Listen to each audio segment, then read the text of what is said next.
Hi, I'm George Nordhaus, and welcome to Monday Morning.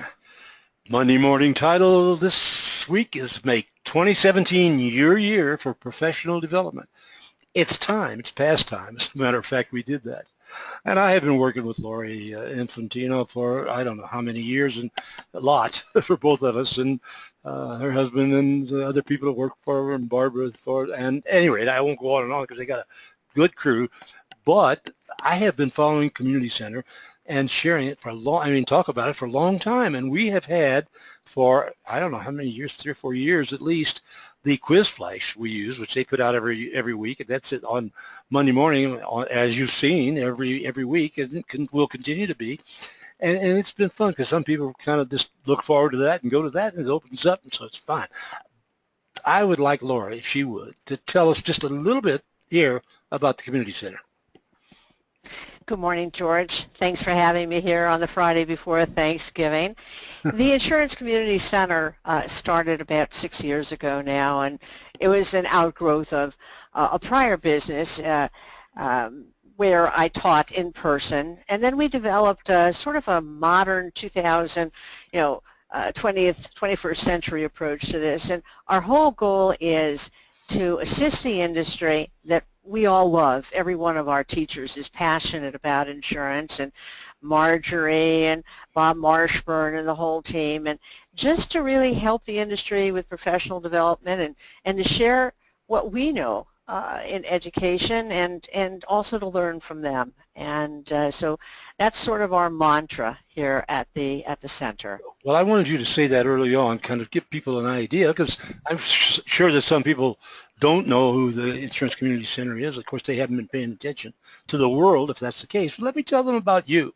There she is. Look at that. My gosh. See, the world. Don't tell me what all those mean. I don't think I can handle that, Laura.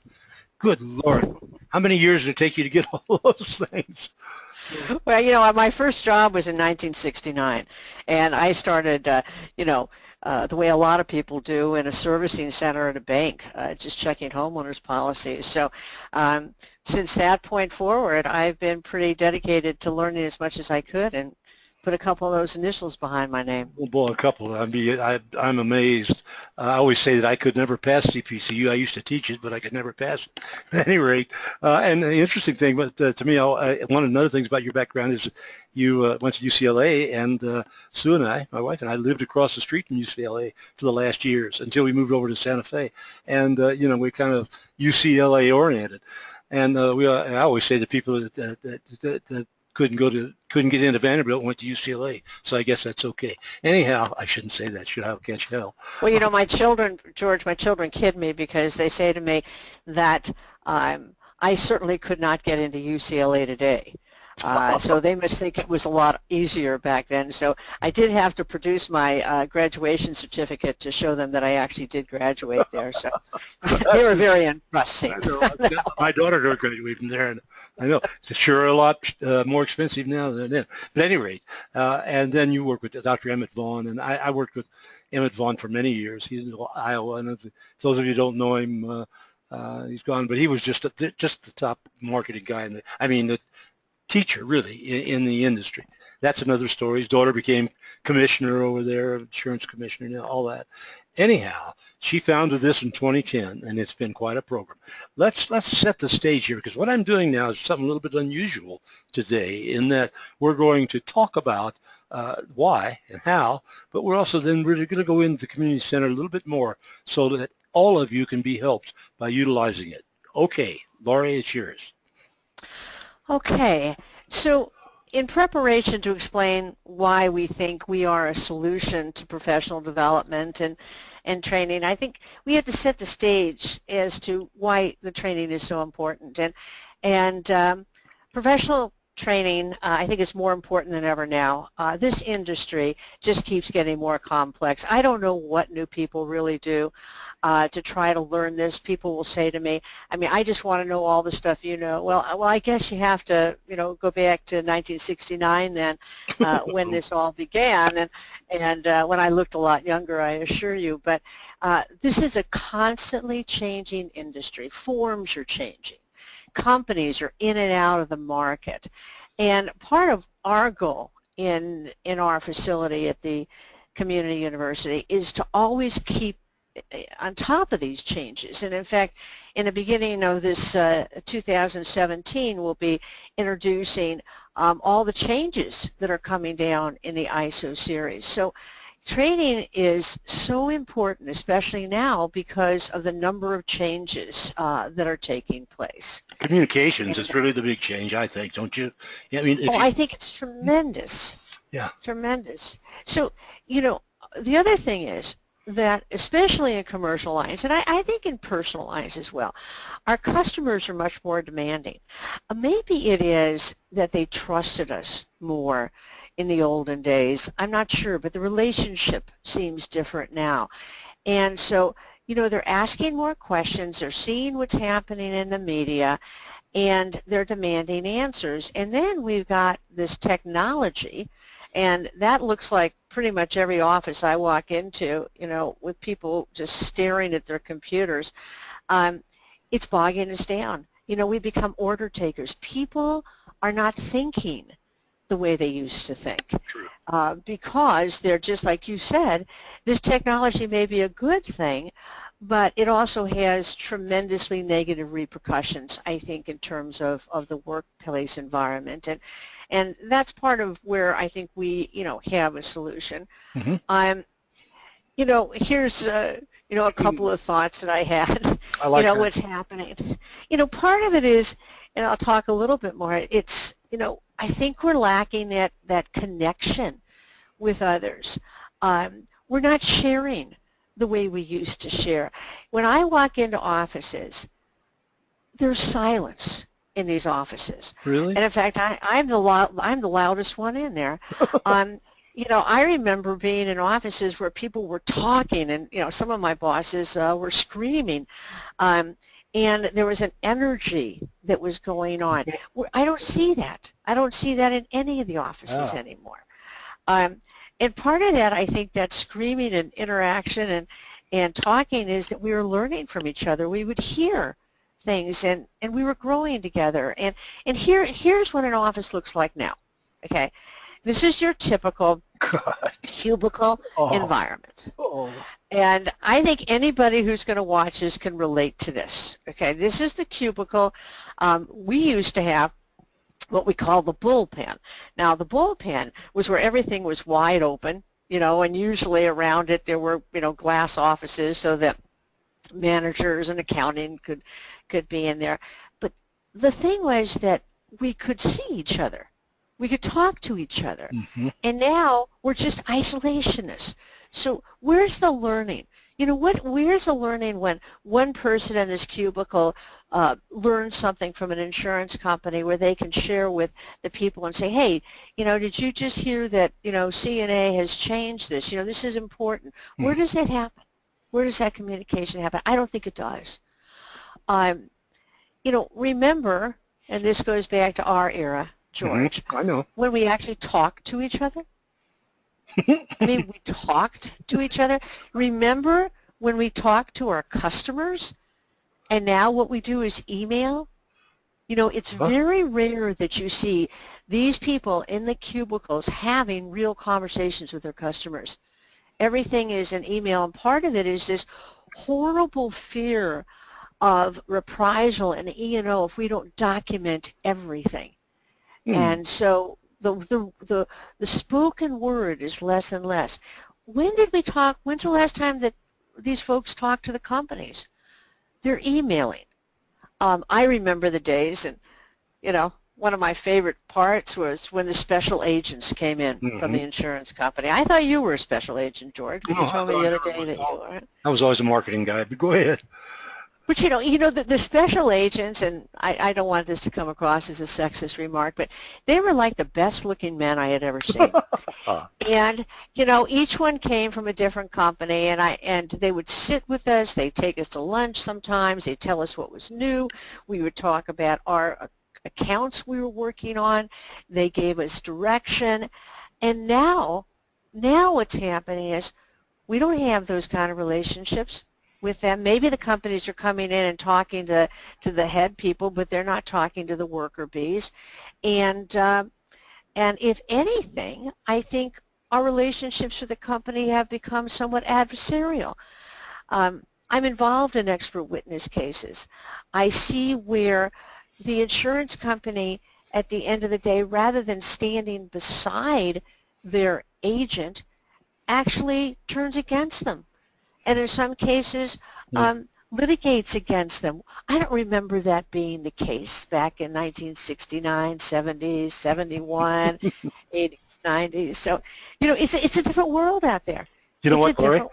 Yeah, excuse me for interrupting you. And I just read a wonderful article today by Rick Gilman, who writes for the National Underwriter, and I've known him for a long time. At any rate, he is talking about the streaming video, and he said, how long will it be before streaming video versus email is what we'll be talking to every one of our customers? And I never really thought of that. I know what it is, but I never really thought of it.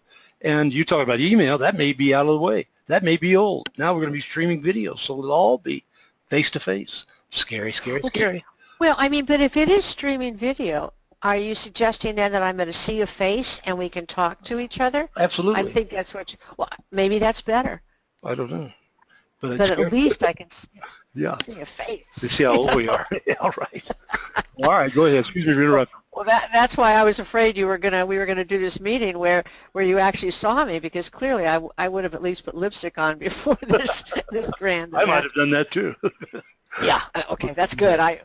You shouldn't tell everybody about the lipstick, George. But again, and maybe I'm just going into this past as a nostalgia thing, but I think maybe we have to take some of the lessons from the past and try to bring this into this highly technologically based industry to get us back on track. But we used to have a camaraderie. We used to have pizza Fridays. We used to have potluck. That's why we all gained 30 pounds. And every time, in fact, it's funny, I was at an office the other day, and it was right after Halloween, and I'm thinking there's going to be a lot of candy around there, and I'm pretty excited because I don't get in the outside world all that often. And I asked the person I was with, I said, where's the candy? And she said, well, we don't have any candy. That was a sad, sad thing, not to have candy in that office. You're dating yourself. I never saw this bell. I never heard a bell ring. I'm sure it did. I never really thought of it till you just showed it to me. See, I didn't spend that much time in agencies. Yeah, see, I mean, we used to have a bell. We used to, excuse me, we used to actually have a thermometer, okay, that would go up because everybody had a goal. And every time a sale was made or something, that thermometer moved up, and then there'd be a party. We'd ring the bell. And we don't have that anymore. I don't see any bells. I don't see any hokey thermometers. I see some beautiful offices. I just went to one the other day, and I thought, wow, this is beautiful. But where's the bell? Where's the sound? What's going on? So here's what I hear out there, okay? I hear always, we need good people. Where can we find good people? We need new blood in this industry. Where can I find somebody? Where can I take them and train them? And then how do we do it? How do we train people? I mean, there's a lot of stuff out there, and we talked about this earlier. There's a lot of stuff out there, but, and this will be our mantra here in my message here. We have got to get these people on track. They have to have a training plan. They have to put that with incentives and promotion so they know what they're doing. And so we'll talk about that as a solution, but our challenge is we need new people. We need to develop the people that we have. And, George, we're getting old. Don't tell me. Okay? Like I said. I'm sorry. Right. I don't want to say how old you and I are. I mean, the fact that we're still even talking, I think, is amazing at this point. But, you look at the professional staff and you look at the veterans, the ones that we turn to for the answers, and we're getting old. And this statistic I picked up, 17% of the labor force will be over 65 years old by 2025. That's high. Much higher than it used to be, isn't it? That's so much higher than it used to be. And, but, that's not I want all those core people to be there, to be the mentors and to be the guiding light. But we have to bring new people in. So who do we bring in? We bring in our family. Yeah.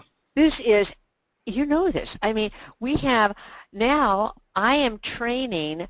I'm training people, not just the sons and the daughters. I'm training now the grandchildren of the people I originally trained. And I love this cartoon. This is my nephew Skippy. He's your new boss. I mean, that's that's so typical of what we see, and that's not all bad, but nonetheless, I mean, it'd be nice to have people from the outside moving in. Mm-hmm. So,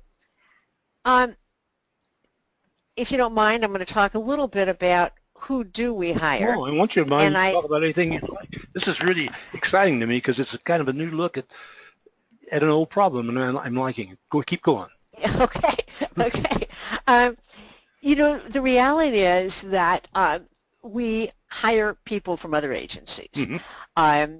Whether or not, I'm not going to use the word stealing or referred, okay, but, that's a safe bet to hire somebody who's got training, and, the problem is that they bring with them, their good habits and their bad habits, and we don't really have any way, most of the agencies, to assess what they really know.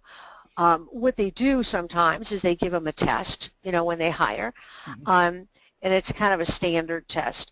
One of the resources that the Insurance Community University has is we have online testing for new hires and for existing staff, but they need to test these people, figure out what they need, what they know, and then they can figure out what training they need. It's so easy, really.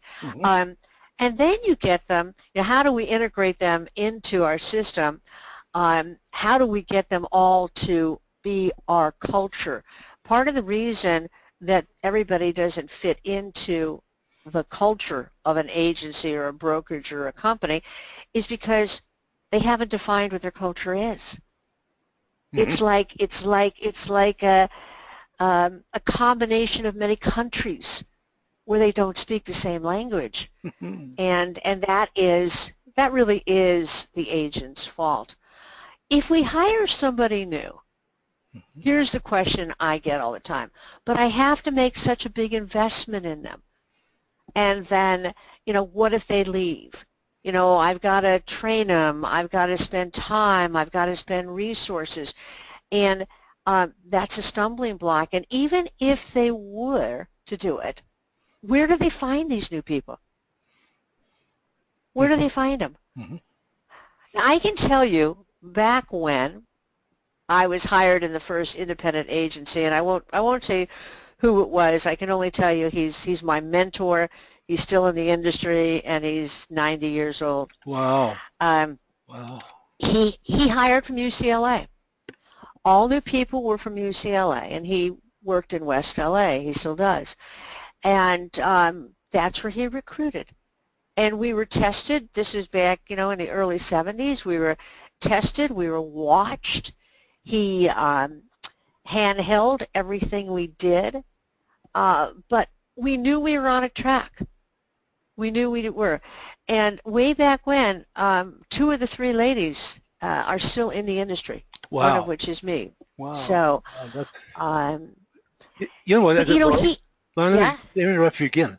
What's unique about this conversation we're having is that I have been running agencies online and now money markets around the country, and I have people in various locations and so forth. But when I moved here from Los Angeles to Santa Fe, I didn't have any help, and I mean, I had other people around the country, and I had an administrative assistant in Chicago, and blah, blah, blah, blah, blah, and it just wasn't right. And so, are you ready for this? I'm hiring my first administrative assistant tomorrow morning.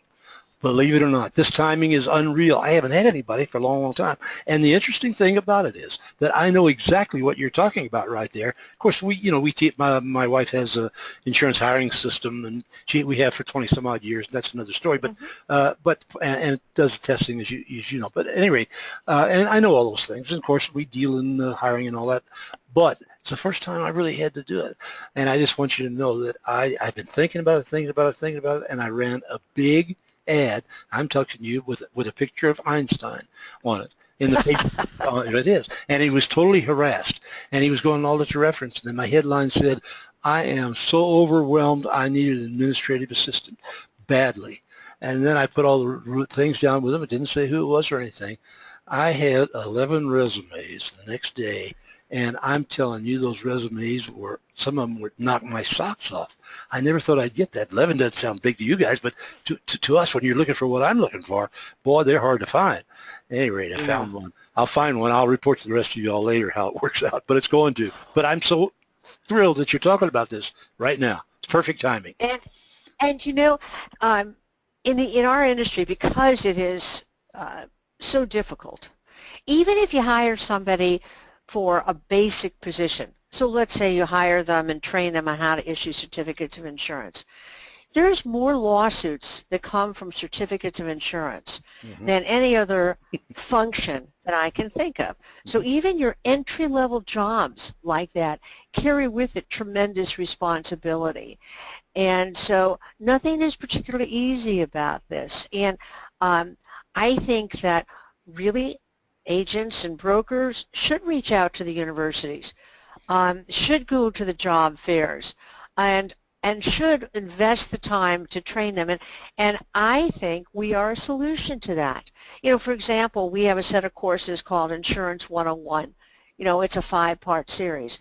And it starts off with, what's insurance? Who are the players? You know, what's this all about? And then it moves, you know, through the various kind of thoughts that you have to have in the insurance industry. These people need to have that training. They need to be on that track. And then when they finish that training, then they should be able to start really working on more of the functions in the agency. So we do have a solution to that, and I think it's a good one. I really do. Here's another issue, and I know that, you know, you all have been involved in this industry for so long. You would think that insurance agencies have some sort of real procedure manual in their offices that actually set down what the rules are in that office, so that if I walk in as a new hire, graduated from UCLA, wouldn't it be nice if I could sit down and open a binder that says, this is our agency, this is what we're about, these are our specialties, now here's the rules, and here's how we do business. Wouldn't that be nice? But it doesn't happen. It doesn't happen. So, you know, and the training for these new people, I can tell you, the number one thing these people are trained on is the agency management system. It's all computers. It's all, how do you make a transaction? Nothing about the industry, nothing about, you know, the difference between directors and officers liability, or how to complete an app, or why you're doing this. It's all about how to deal with a computer system. That's how these people are trained. And, you know, it's a sad scenario. It's a very sad scenario that's happening out there. So the other way we grow, acquisition and merger. I was just in an office, and they said that they had, you know, they were very proud, actually, as they should be, that they just hired some heavy hitters from 3 different national brokers. And I said, that's great. And I know these places, and they're all so different, so different.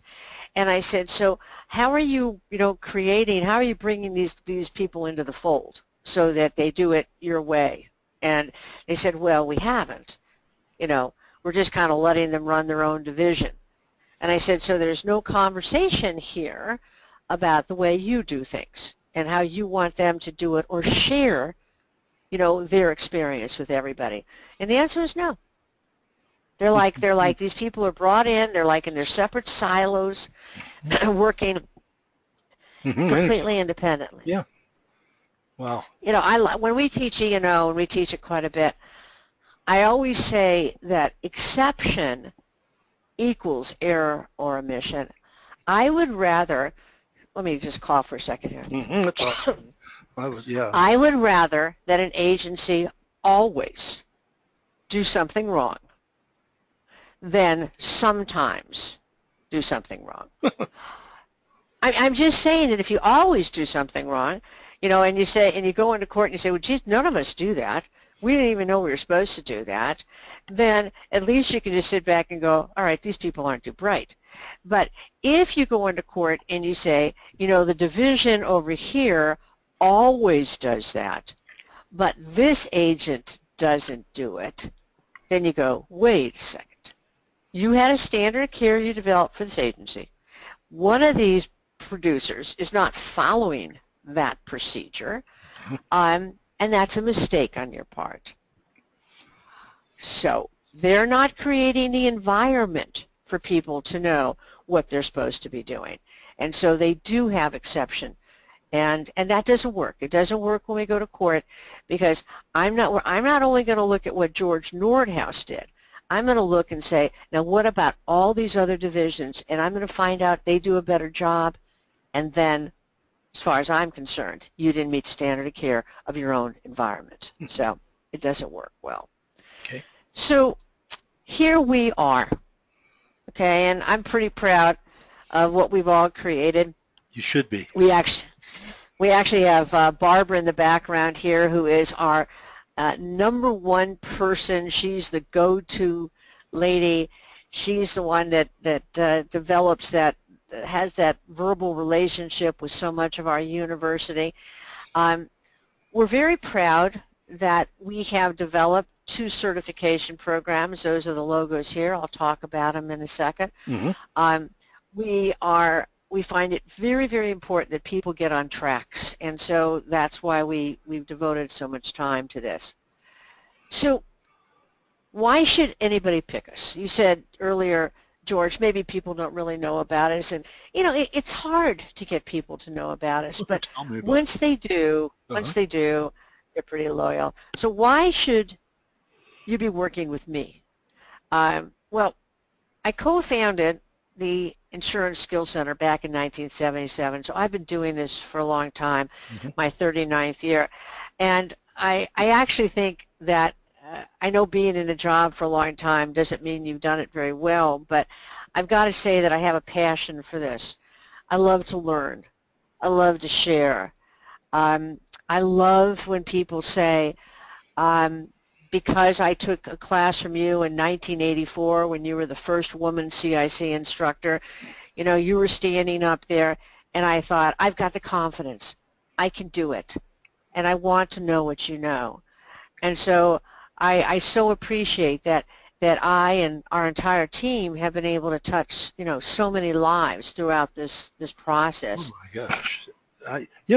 And really, you don't have any. Who else does this? I don't even. As you, all the time I've been working with you, I've never seen anybody else that does anything like this. Well, I think, George, the difference is everybody that works here, and we're very personal about this. We have that personal touch. Anybody can call us. Pick up the phone. We'll help you with your questions. Email us. We'll help you. So I don't know any other places that are so involved and I'd like to say caring about people's success out there. The change that happened was when we started the Insurance Community University. We realized that we had to move into the 21st century. We had to be able to offer web-based training, but web-based training that's meaningful, that's interactive, it's live. People can chat with us. Afterwards, the teachers stay on the line. People can email us if they're university members, and we've developed over 100 insurance topics. And we have specialists in each one of those fields. So, for example, I would never teach a course on agricultural pollution. That's not my area of expertise. But if you're going to take a class on business income, then I'm going to be the instructor. So we all have our particular niches. I believe our training staff is the best. They're excited, they're involved, they keep up with what's new, and we are a resource for training and professional development, and we have developed resource products as well. So anything we can do And, just for an example, we have a new law in California, and it's going to be coming into effect January 1. And every agent in California must comply with this as of January 1. Hmm. And so Margie came to me and said, Laurie, we got to put a class on this. We got to do it right now. And so she put together a class. We're doing it November 29th. It's on AB 2883. What's that? And it's the new work comp law relating to corporate officers. Oh, okay. And so, we are a resource. We are going to not just offer, our standard classes, but if there's something new that comes out, we're going to be there. Let me ask you something. We're going to be. Let me ask you something. How? Well, first of all, I thought that you were going to have a new course. I thought that California passed it. I thought it might be on marijuana, but no. I guess you're not going to do that, huh? Interesting. You should mention that. I'll talk about that in a second. Go ahead. I was just kidding you, and you're not. Let me ask you that. I see your list down here. Do you have any idea how many people you guys have taught over these years? Tens and tens and tens of thousands. Okay. And I can tell you, we have the class that I'm talking about now. Right now we have 150 in that class. By the time it's taught the week after this, my guess is we'll probably have 400 in that class. Our certificate classes run about 150 a session. And remember, we do 100 of these a year. So, but you mentioned marijuana, and this is interesting, okay, because I just shared this with our teacher on executive risk, because I was reading some articles where now, for example, in California, where medical marijuana is approved, this creates a new employment practices liability issue, a discrimination issue, and an HR issue in the insurance agencies and every business, because now if somebody comes in and they need medical marijuana, okay, can an employer say to them, you cannot smoke marijuana on this job? Can you say that to somebody now, or are you discriminating against them? And so the instructor, who actually is Dick Clark, a wonderful guy, his answer when I sent this to him was he was already researching this because there's some cases coming down. We're going to let our people know this. When we teach executive risk, when we teach EPLI, Dick will be teaching using the courses that came down on the marijuana issue. I was just kidding. I really didn't think it was possible. My daughter came down and her husband came down a couple of weeks ago from Denver, and they've had it there a long, long time. And she brought us some, and it's down in the. You can put it in candy or anything else. I don't want to touch it. I'm afraid of it. It's in our icebox for both of us looking. What should we do for that? Maybe a cop will come and get it. It's not that much, but it is interesting. Good to know. Very good to know. Now I can. Hey, I can get it in California if I wanted, so I don't have to go to Santa Fe, George. Good. Yeah. Okay. Go ahead. But now, for example, let me just another thought. Now in Colorado, there are certain restaurants where they're going to allow people to smoke marijuana in the restaurant. I saw that. What kind of liability does that create for the restaurant owner? Oh, God. Don't think about it. Well, we do. We think about it, and we want people to think about it. So we have, like I said, 100 classes at least. We have CE in 23 states. So if people take this online and they take it live, CE is not our driver. It really isn't. We're about education, but we know that this is a benefit, and so we've taken the effort to do that for them. Here's what I'm most proud about, and this gets back to everything I was talking about before, which is how do we train people? How do we incentivize people? How do we get back to the point where people want to learn, they want to share, they want to talk about it, and that is to set them on a track And the first one is the Certified Construction Insurance Program. And this, we will now finish this next month. In December will be our last of the 11-part series. We will have close to 150 people who will actually get their certification this year or right in the beginning of next year. And then our new one is going to be the CLIC. And this is going to be very exciting to me. I'll be more involved in this one actually. But this is so when people go out and they say, we specialize in commercial lines, then I say, prove it. Take courses, pass tests, do what you need to do, then go out and make yourself proud, and you know, and then you've got something that I think you can really prove that you're an expert. Let me ask that. How do you do this on a certificate? Well, not necessarily on just a certification, but if I'm taking a course on the web, do I have to take examinations? I mean, your regular courses, are you these two? Is there an exam at the end of it? So for the certification, there is an exam. Yeah. And what happens is we send that out right after the class. They've got, I think, 48 hours or so, I could be wrong, to complete that test. And if they are successful in completing that test, and what is important to us is that they attended the class for the entire 2 hours, because this is not a self-study thing. We want them to be in class. We want them to learn, and if we can prove that, which we can on the system, then we will give them that part. Got it. So people, I got to tell you something. People are serious about this, and we mentioned earlier. You mentioned earlier the quiz flashes. Every week we send out a quiz flash, and that quiz flash is about the upcoming class that we're teaching. We have thousands of people take these quiz flashes. They use them for incentives in their office. You know, it's a very interesting culture we've been able to develop. So with the certification, they're going to take, it's really only a 10-question multiple choice. It's not easy. It's not hard. It's exactly what the course taught. So if they paid attention, they're going to pass. So that's the way the game is played. Okay. So I mentioned that we have resources, and we have resources where anybody can listen to our webinars whenever they want to. Things have changed. People like to learn in sound bites. These millenniums have a very short fuse, you know, in terms of really sitting down.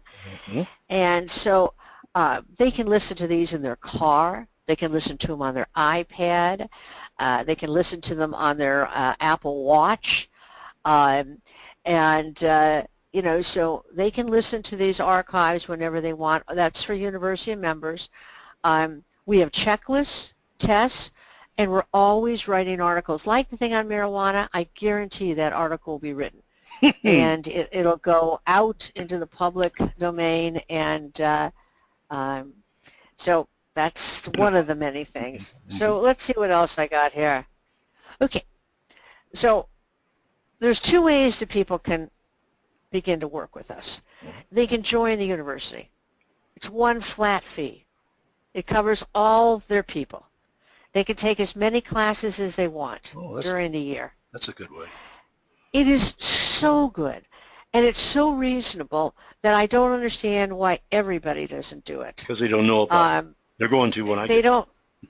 Yeah, I can't wait. Okay. People can sign up for individual classes. You know, as a businesswoman, I love this because they pay more for an individual class than they would have paid to be a member for a year. Right. So if somebody wants to keep writing us those checks and sending in the money, and my phone keeps ding, ding, dinging with these, I'm very pleased. Okay, so that's neat. I love it.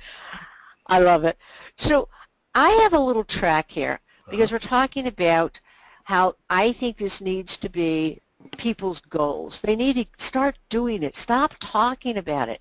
Let's just do it, and once we begin, then we can achieve our goals. So here's my steps in professional development. Number one, how about if you find out what your people know or don't know? okay? And you can assess them. We have tools to help you. Now, you can see in bold, design an insurance track for your office staff, which includes producers. I hear all the time in these offices, well, I can't tell the producer what to do. And boy, that is not the way my first boss talked. He told me exactly what to do. And if I did not do it, I would be fired. Even though I had a book of business that got to be significant, I always worked for him. And he told me what I needed to do. I don't know why people are reluctant to tell their producers, you know, you need to be in these classes because things have changed. And, you know, somebody in that office has to monitor the training. They have to make sure they're following the track. Now, when people take classes from us and they're in the university, we've created a MySpace. So somebody can go in, or their bosses, the administrators can go in, and they'll see every class they took from us, and they will also see every quiz flash they took. So if they took a quiz flash on, let's say, pollution liability, which we just taught yesterday, it's going to show the administrator in their office that they took the test, that they got whatever score. The score is not as important as them having made a good faith effort, you know. Why wouldn't they be using those for raises? Why wouldn't they be using that for advancement? Oh, yeah, good. You know, like that. And then somebody needs to audit these accounts. They need to have, and we're going to, next year, we have a class called self-audit or self-destruct. And we actually provide audit forms for internal audits so that they will do those audits. So are you getting a buzz or a feedback, or is it just me? No, it's working perfectly. I wish I had everybody was as verbal and comes through it. Okay, just keep going. Okay, I'm almost finished. I promise. You said I had half an hour, and I could talk about this forever because I love what I do. People keep saying to me, including my husband, when are you going to retire? I am never going to retire. I will actually expire teaching my last slide in some class happily. That's the way it's going for me. So what do we do in terms of assessment? Test your new hires. Test your existing staff. Make it positive. These aren't bad things. We just want an office should say to their people, let's see what everybody knows so we can provide you the benefit of education. You know what some people do is they make people take self-study in the off hours. Well, you know what? That's a violation of wage and hour. And those people are going to get sued for wage and hour. They now, George, they now have an app that people have on their phones that, just to show you how contentious these work environments have become. There's an app you can download that shows every minute you are asked to work overtime in an office, so that if you are fired, you can go back to them and say, I have documentation. You made me work more than my hours. And let me tell you this, when it comes to court, nobody knows what an exempt and a non-exempt employee is. So we can't even go on that track. So now these people are making them take their self-study at home, not during the work time. You know, we call that a violation of wage and hour. Oh my God, I never thought of it. Absolutely, you can't do that. And so again, I'm on that same notion of get people on track, get these people incentivized, get involved with these people. Don't let these people choose the classes that they should take because they're going to take stupid classes. Stupid classes. They're going to come in at the last day of their licensing cycle, and I'll know this person, and, you know, this person has been a personal lines agent for years and years, and he's taking a course on intellectual property. Well, you know what? I know that this person just needs credit because there's nothing about that course that's going to translate into what they do. It's a waste of money. It's a waste of my time because I know this isn't going to translate into what they need. They're stupid. And so I'm hoping that the administrator that pays for this gets involved, and so we want this to be people's 2017 goal. We want to help them. We want them to join. We want them to be successful. We want them to grow and become a team now. We want them to think out of the box. We want them to be creative. We want them to think, if there is marijuana and it is a new law, we want them to just have that thought. Geez, I wonder how that translates into workplace discrimination, maybe even workplace violence. What does that mean when you can smoke pot in a restaurant? And just all the new issues. What does it mean when people have drones? What does it mean when cars now are going to be unmanned? What does that mean to us? And when that customer calls us, wouldn't it be nice if you had the answer on some of that? So this is what we're about, George. This is what we're about. I think it's fantastic. Let me see your contact so people know how to get hold of you, if I may. And there it is. I've done a little bit of interviewing for the last 50 years, and you've only been in 39. You're just a child. Anyhow, I have to say that of the thousands that I've done, I've never seen anybody more enthusiastic and more sure of what she or he is doing. I can't tell you, I learned so much today. I've been taking this all for granted. Well, of course, I didn't have to do it. I didn't have an agency, My gosh, all of a sudden I realized it's a whole new world. It's an old world, but it's a whole new world. Is that fair? I like that. It's an old world, but it's a new world. And it's a very interesting industry now. Very interesting. I think so too, and I just want to promise you that the Quiz Flash will always be there as long as Monday mornings are there, and there's going to be over 180 of them here online but another month, and we're going to keep on going with it. And so I think what we should do, Laurie, off and on there, maybe on a quarterly basis, is kind of update what's new in the stuff. Let's do that. Want to? Absolutely, absolutely, and we'd be happy to do that, and maybe send out some new nuggets that we've learned every quarter, and get people thinking, get everybody enthused, get them thinking, and I think we can do that. Okay, well, look, for the rest of you, I hope you got as much out of this as I did, and please pass it along to the people. And I'm talking about everybody in your agency should have a copy of this. Everybody should listen to it, and they should know it, and they should make a decision on their own future. I'm preaching to the choir, and I realize that, and I apologize, but sometimes it happens when you've been around a long, long time. So the rest of you, again, and thank you again, Laurie and Barbara, for putting it all together and working with us, and I will see you all next Monday morning.